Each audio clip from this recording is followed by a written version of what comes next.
Hey guys, welcome back, and this is part 2 of my best and weirdest jobs. So my weirdest job was being in the Navy and all those odd things that I had to do and different ideas. So my best job was actually my hardest job. That was being a longliner fisherman, and that was in the summer of 2002. Starting in early July and ending in late August. Now, how I became a longliner fisherman for the summer is a story unto itself, but it basically happened. I was going through a rough patch, and my best friend Aaron, what's up? He said, "Hey man, let's get out of here, let's go fishing, let's go make some money." And so we went. So if you want to read about that, check out my blog. Anyway, so being a longline fisherman, if you've ever seen the movie The Perfect Storm, that is exactly the kind of boat we were on. And we were fishing for red, yellow, and blue tuna and swordfish and some skipperjack, stuff like that. Okay, so why was being a longline fisherman my best or most interesting job? So the boat is 62 feet long. There's really nowhere to go. It was myself, my friend Aaron, a gentleman named Dale that had just gotten out of jail for beating up a cop because he talked to him impolitely, and Dale also had a tracheotomy, so he had a hole in his throat. He was a character. We had the captain, Captain Barry, and he was from Boston, and he was as salty as the sea. He also wore bifocals, so his eyes were quite bug-eyed, so he himself looked like a creature from the deep. Now, I gotta change hands here. We started out at 4 o'clock in the morning. Now that sounds horrible, but we usually went to bed somewhere around 8 o'clock, so that wasn't too bad. And after a few nights of sleeping in the bunkhouse, quote unquote, which was just a small passageway between the galley and the wheelhouse, Aaron and I started sleeping on top of the wheelhouse, which means we had a breathtaking view of the stars every night, and it was as if we were camping, and it was just magical. There was usually not that many clouds, and you could just look up and see the sky unlike anywhere else in the world. And that was our room every night. Now yes, being woken up with snarky remarks like, "Ladies, it's time to go fishing," it's not exactly how you want to start your morning. But the food that Captain Barry cooked for us was absolutely amazing. We had 2 full-course Thanksgivings, and the shenanigans that happened aboard the DC I will remember them to the day I die.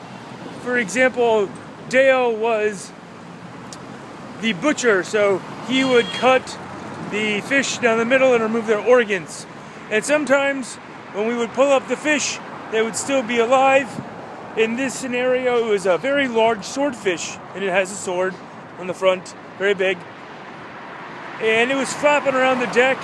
And this was in the early days, and Dale was a bit standoffish, I don't want to say squeamish, about just putting his hand on the fish and cutting its head off with a saw, because, you know, it's a living thing.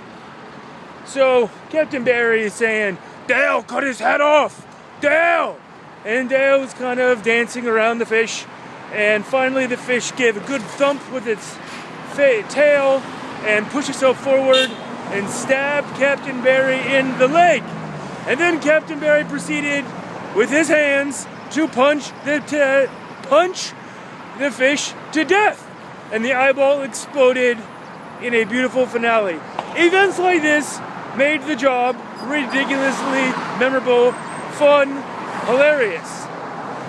That being said, it is the second most dangerous job in the world, and everyone got off that ship with some scars, physically and maybe some mentally.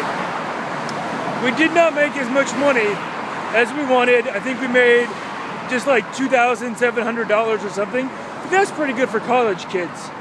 Some of the other things that made this the best job was we could drink beer as much as we wanted. That's a nice thing. And it was just there. You could get it whenever you wanted. We mostly drank after work. And Aaron and I would sit on the back of the deck after everything was cleaned up. This is in the Gulf of Mexico, mind you. And we would be sitting there between oil platforms, drinking what we called red, white, and blues. And fire would just burst out of the oil rigs all around us and light up the night as our long line hung there in the ocean, slowly attracting fish with its glow sticks. And just sitting there, laughing, usually without our shirts on, getting mega tans. There's nothing like that experience when you're 20 or maybe when you're 30, I don't know. The sights, the events, things that were said. For example, the first place we were going to sell our fish, we said, can we go to Walmart to buy some fans or something because it was hot? Captain Barry looked at us. He goes, boys, where we're going, there ain't even walls, let alone a mott. So as you can see, and again, this just went on and on and on. It was a never-ending thrill ride of everything you catch, it's going to be money in your pocket. Everything you see is a once-in-a-lifetime thing. And we knew we were never going to do this again. And that's the way it was. That is my best job I could go on.